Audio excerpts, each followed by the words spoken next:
नमस्कार दोस्तों। कहानियों की श्रृंखला में आज सुनेंगे मालती जोशी जी की कहानी अहम का हिमखंड। तो आइए सुनते हैं कहानी। घर वाली आरती हो चुकी थी। सोसाइटी के गणेश जी की आरती में सम्मिलित होने पापा जी रोज की तरह पंडाल चले गए थे।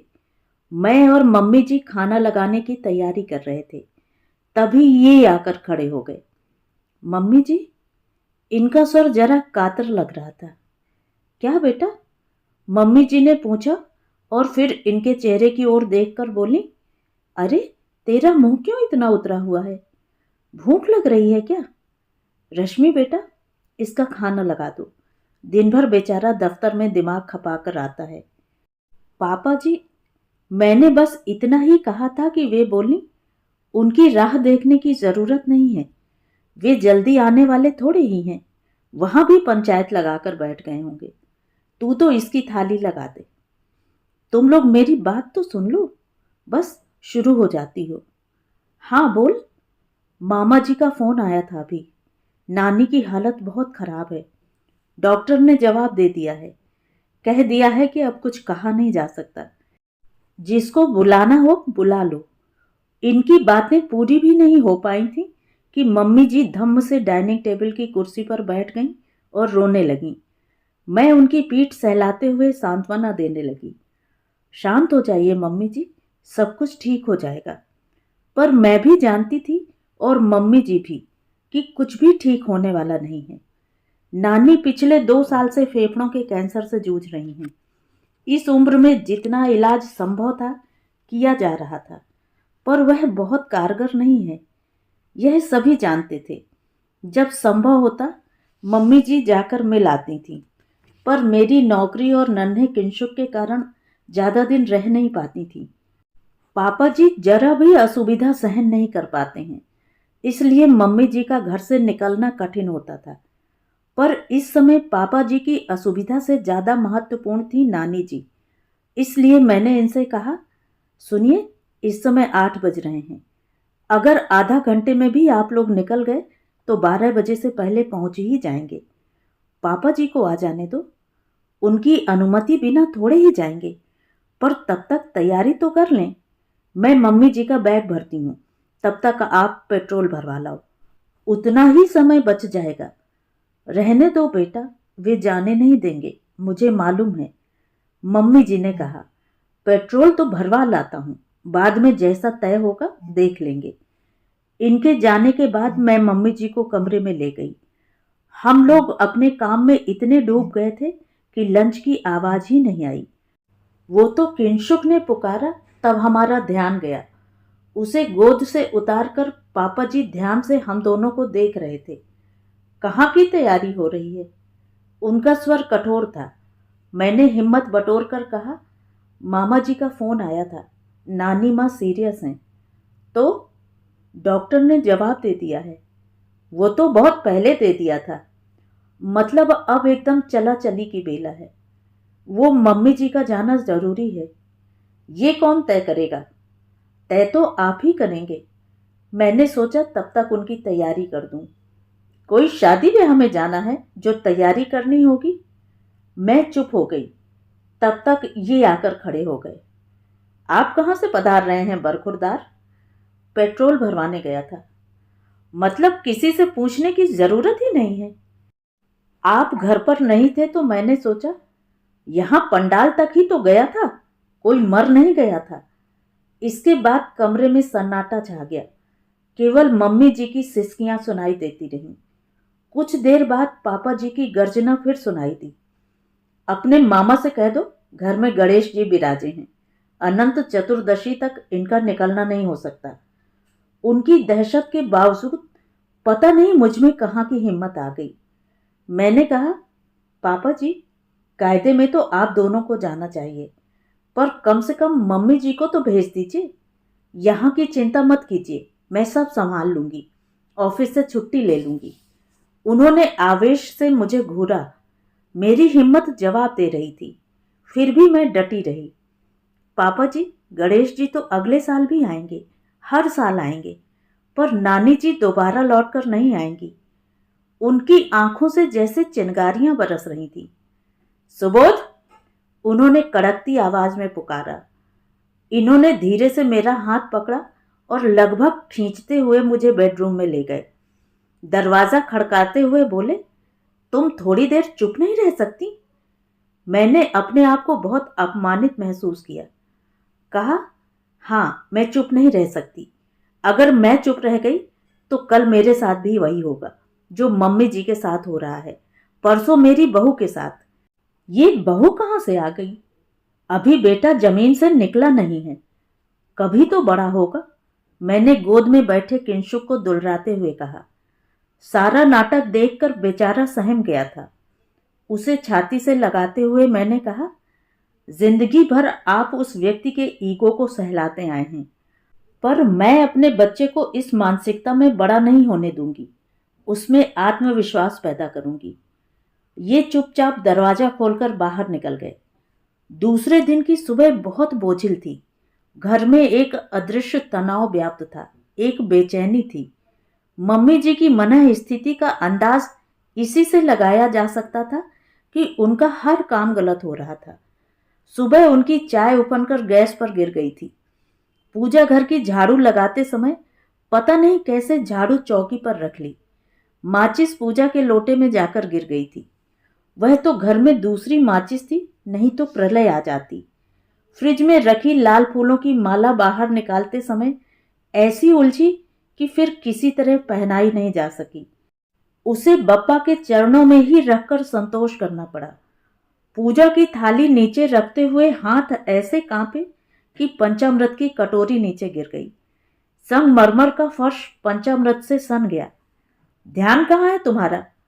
पापा जी दहाड़े, एक काम ढंग से नहीं हो रहा है।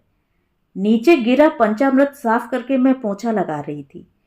पापा जी की बात सुनकर मेरे तन बदन में आग लग गई।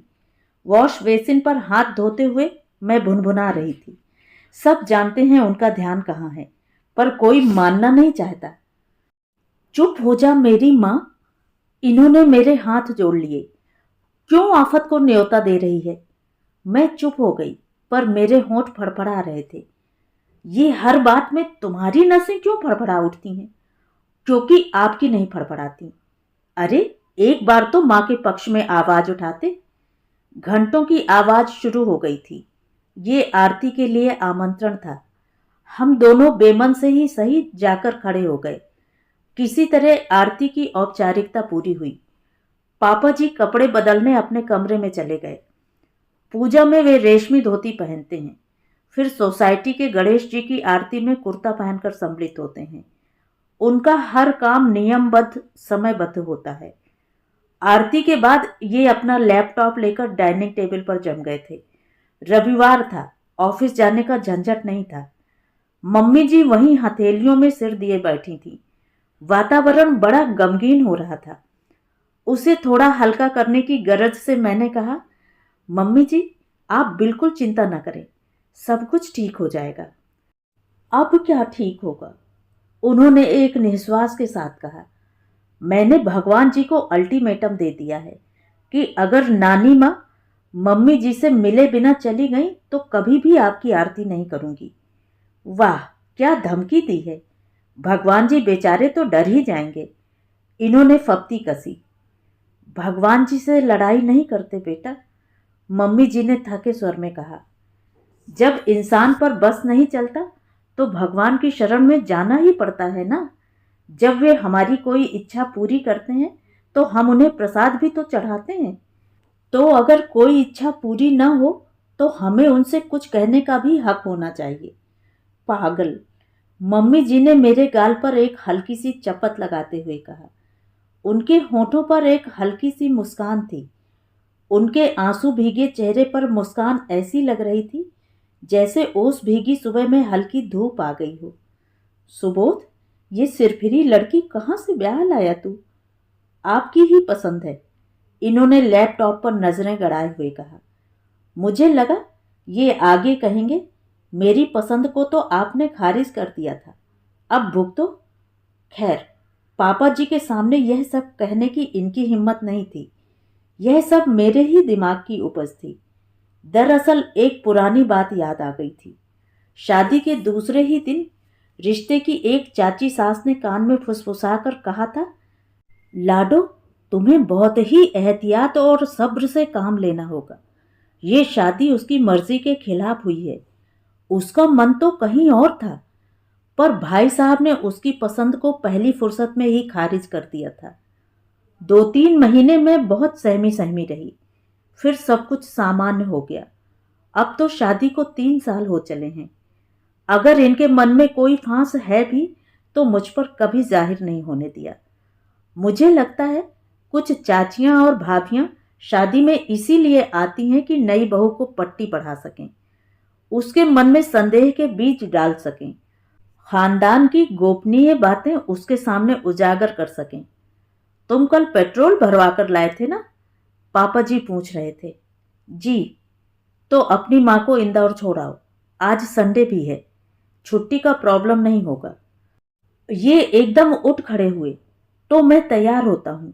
मम्मी, आप भी तैयार हो जाओ। रश्मि, मम्मी का बैग ठीक कर दो। बैग तो कल ही ठीक कर दिया था। ओके मम्मी, अब जल्दी से तैयार हो जाओ। मुझे कहीं नहीं जाना है।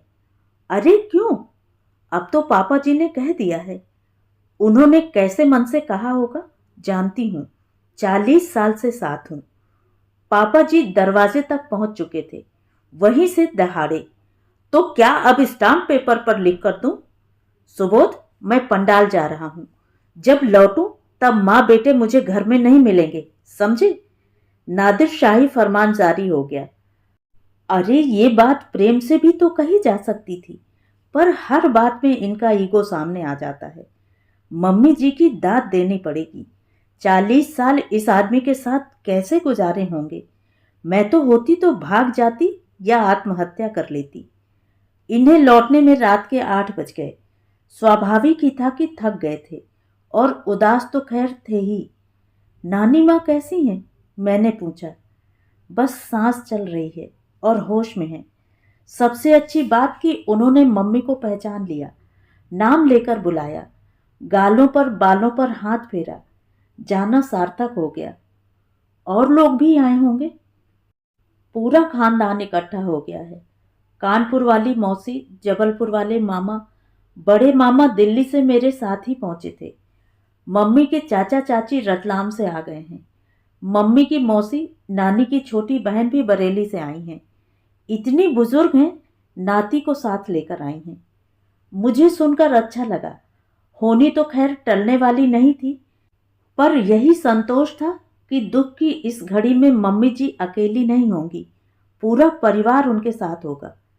सुबह 5 बजे का अलार्म लगाकर मैं उठी, फटाफट नहा लिया, फिर नाश्ते का इंतजाम किया। ऑफिस था तो टिफिन की तैयारी की।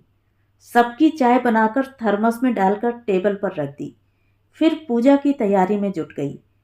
पापा जी कमरे से बाहर आए तो उन्हें चाय देते हुए मैंने कहा, पापा जी, वैसे तो मैंने सारी तैयारी कर दी है, पर एक बार आप देख लें।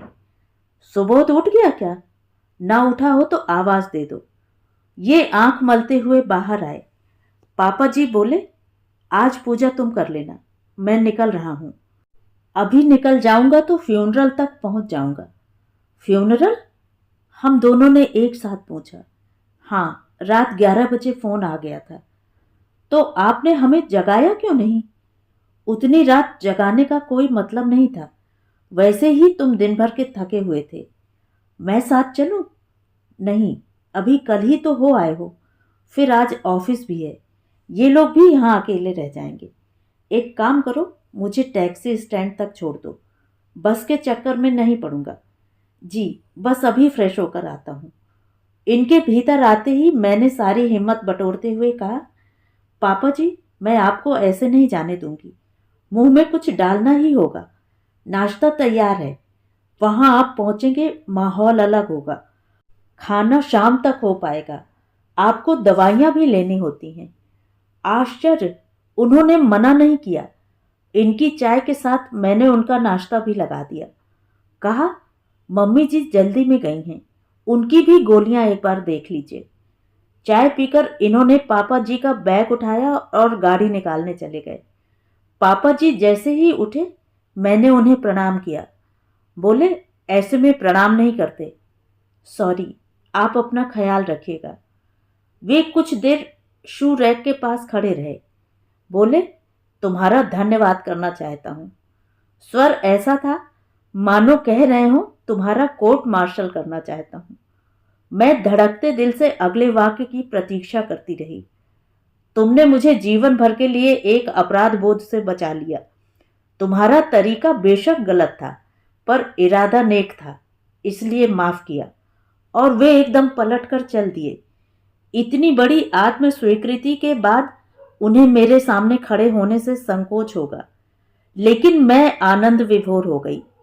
Thank you Bappa, thank you very much, मैंने हाथ जोड़कर कहा।